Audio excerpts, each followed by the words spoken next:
Assalamualaikum. Seseorang terdengar mengucap salam sembari masuk ke dalam rumah. Aku tak asing dengan nada suara yang cengkoknya. Beberapa detik kemudian, "Non, ada ibu mertua, Non." "Nyonya Lasmi." "Dia datang bawa tas besar segala," kata Simbok yang tiba-tiba menghampiri ke sebuah ruangan privasiku. "Oh ya? Iyo, Non. Kalau gitu Simbok pamit dulu." Simbok langsung berlalu. Kuanggukan kepala ini dengan senyuman sinis. Segera bergegas ku hampiri wanita yang selama ini selalu mengomentari keluargaku itu.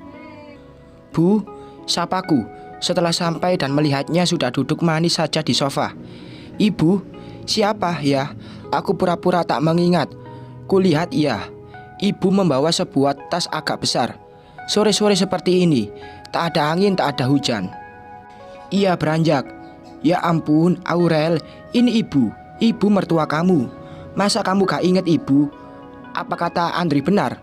Kamu hanya ingat Andri seorang.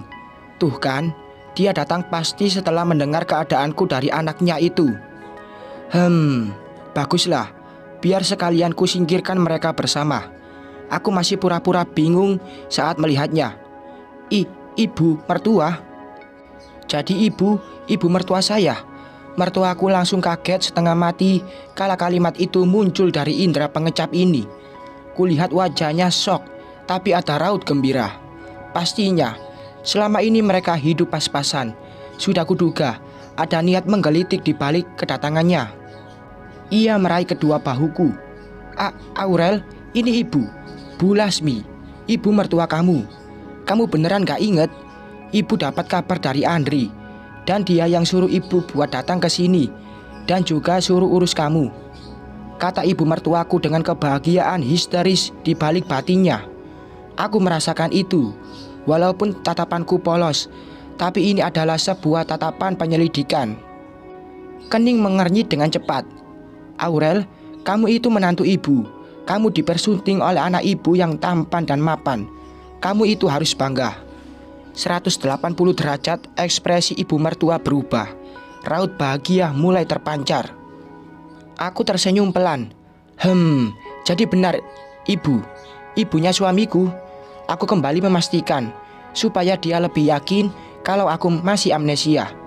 Dengan cepat ibu meraih tas dan mengeluarkan sesuatu, seperti sebuah lembar kertas. Dan ya, tepatnya selembar kertas foto. Lalu ibu memapahku untuk duduk. Ini kamu lihat. Ini foto pernikahan kamu sama anak ibu. Ini ibu ini kan sudah menjanda. Jadi ibu hanya hidup sendiri," jelasnya, sambil memperlihatkan foto wedding kami. Di sana memang ada aku, Mas Andri dan ibu. Aku memang masih ingat. "Bu, ini foto pernikahan. Sepertinya mewah sekali ya, Bu," ungkapku basa-basi. "Iya, Andri itu memang loyal sama kamu. Dia sayang sekali sama kamu. Sampai-sampai pesta pernikahan ini Andri siapkan dengan matang. Kamu tahu nggak, uang yang dihabiskan untuk pesta kalian lebih dari 1 miliar loh. Kamu harus bangga." Bu Lasmi lebih pintar mencari pujian. Dan begitu saja, tanpa ada rasa curiga pada ingatanku yang sudah kembali. Dia pikir aku masih tetap amnesia. Aku belum tahu perihal sepengetahuan ibu tentang Maya. Apa mereka sudah kong kali kong dan satu kubu? Atau ibu tidak tahu soal Maya? Pas waktu yang tepat aku akan bertanya. Karena kalau aku bertanya tiba-tiba, bisa-bisa ia curiga. "Lalu kenapa ibu tak tinggal bersama kami? Bukannya ibu sudah menjanda?" tanyaku lagi. "Iya, ibu kan tidak sendirian. Ada asisten rumah tangga banyak di rumah. Nah, sekarang ibu kesini disuruh Andri supaya ibu bisa rawat kamu," jelas ibu lagi. "Bu, aku tahu ibu tak tinggal bersamaku karena memang ibu sudah dibelikan rumah olehku, dan bukan anak ibu yang keluarkan uang untuk pesta pernikahan kami, tapi aku." Gitu ya, Bu. Kalau gitu, terima kasih ya, Bu. Sejak kecelakaan aku hanya ingat suamiku saja, Bu. Maaf ya, Bu, kalau Aurel sempat tidak mengenal ibu. Ku pasang raut wajah pilu supaya ibu makin percaya. "Iya, tidak apa-apa. Ibu ngerti kok. Andri sudah jelaskan semuanya apa sama ibu. Kamu akan ibu rawat dengan baik. Dan ibu akan selalu pastikan kamu minum obat dengan teratur dan tepat waktu. Aku mengangguk mendengar celotehannya. Ibu ternyata sama saja. Dia mendukung anaknya untuk berbuat hal yang tidak baik. Padahal dulu, ibu selalu menampakkan sisi baiknya, walaupun selalu berkomentar. Malam harinya, "Bu, ini perhiasan milik Aurel. Dia tidak tahu punya perhiasan sebanyak ini. Dan ini harus ibu simpan." Terdengar percakapan jahil di telinga ini. Niatku akan ke dapur. Aku melihat Mas Andri masuk ke kamar ibu mengendap-endap. Kuselidikilah mereka. Wow, ini semuanya bagus-bagus banget. Pasti harganya mahal. Ini buat ibu. Terdengar ibu bahagia dan histeris melihat semua perhiasanku sudah ada di tangannya. Aku memang punya banyak perhiasan dan kusimpan di laci lemari. Memang selama ini aku tak pernah bahas pada Mas Andri, dan aku pikir Mas Andri tak akan lakukan ini. Ini bukan malah lagi, tapi ini miliaran loh, Bu. Jawab Mas Andri sembari memperlihatkan satu persatu perhiasanku yang ku dapat dari almarhumah Mama. Untung saja pintunya sedikit membuka, jadi aku bisa dengar. Tak lupa aku rekam pula pembicaraan dan gerak-gerik mereka sedikit. Ini kamu belikan buat si Aurel dulu. Ibu menanyakan perihal kepemilikan perhiasan itu.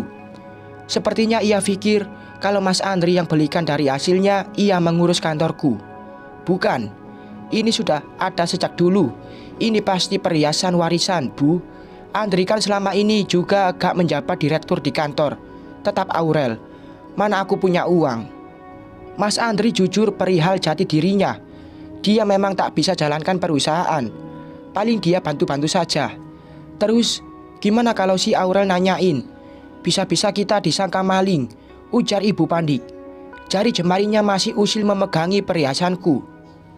Aurel gak ingat, Bu. Pas dia hilang ingatan dan dia pulih lagi, aku langsung sembunyikan ini.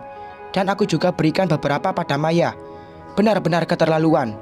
Aku harus rebut balik semuanya, termasuk dari tangan si Maya. Pantas saja aku tak melihat di mana perhiasanku. Dan belum ada waktu yang pas untuk menanyakan. Jadi Mas Andri yang sembunyikan, dan ibu juga sudah tahu soal Maya. Dasar, satu keluarga tak ada bedanya. Waduh, jadi kita tajir mendadak dong. Oh iya, ibu sudah jual rumah kita yang dikasih si Aurel waktu itu. Hah? Ibu jual rumah? Mas Andri kaget, sama sepertiku. Bisa-bisanya ibu menjual rumah tanpa sepengetahuan anaknya. Iya, kamu tinggal belikan saja rumah baru dan lebih mewah dari sebelumnya. Gampang kan? Dan ibu akan pastikan kamu dapatkan semua harta istri kamu itu. Termasuk rumah ini. Dia kan amnesia, jadi gampang. Kamu pasti tahu caranya. Ibu kembali bermuslihat. Mereka berdua sama saja. Sebagai seorang ibu bukannya menyadarkan, malah memprovokasi. Ya sudah, Bu, aku ke kamar dulu. Takutnya Aurel curiga. Aku langsung pelan-pelan pergi ke arah dapur. Dan nanti akan pura-pura membawakan Mas Andri minuman juga cemilan. Awas kamu, Mas. Keesokan paginya, setelah Mas Andri berangkat ke kantor. Bu, ini ada uang untuk ibu shopping. Aurel dapat ini dari Mas Andri. Kalau ibu mau, ibu bisa shopping ke mall yang ibu suka. Aku memberi celah supaya ibu pergi. Wah, banyak banget, Rel. Katanya orang kaya. Dikasih uang segitu saja pun histeris sekali. Bola matanya bulat-bulat ke sana kemari. Gak usah. Ibu juga punya kok. Kamu simpen saja, jawab ibu. Apa dia baru? Kalau ekspresinya dirinya tak mencerminkan seorang ibu yang baik, yang punya banyak uang. Padahal Aurel berikan ini sebagai rasa maaf Aurel, karena kemarin Aurel mungkin sakiti hati ibu dengan Aurel tak mengenali ibu. Ibu berkata dengan sendu. Bola mata ibu terus memperhatikan uang berwarna merah muda, cap 2 bapak-bapak tanpa henti. Pasti dia terbuai. Aurel, katanya. Bu, Aurel akan merasa sangat bersalah kalau ibu tak terima ini. Ya, ibu boleh belanjanya kapan-kapan. Kalau sekarang pun nanti diantar sama sopir. Kalau Aurel jangan dibolehkan dulu pergi sama Mas Andri. Kenapa ya, Bu? Sengaja supaya ibu makin tidak curiga. Aduh, ya sudah, ibu akan terima. Dan ya, Kamu gak boleh kemana-mana dulu. Kamu kan harus segera pulihkan ingatan kamu. Dan kalau begitu, ibu keluar dulu deh sama Pak Sopir. Ibu juga ada yang perlu dibeli. Terpancing juga. Dasar mertua mata duitan. Ibu mau pergi sekarang? Aku harus memastikan. Kutanya saja dengan tatapan heran supaya ia tak curiga. Iya, ya sudah. Makasih ya. Dan kamu gak usah ngerasa gak enak. Ibu gak apa-apa kok. Jawabnya mulai ceria. Ibu. Dia langsung bergegas pergi untuk siap-siap. Bersambung.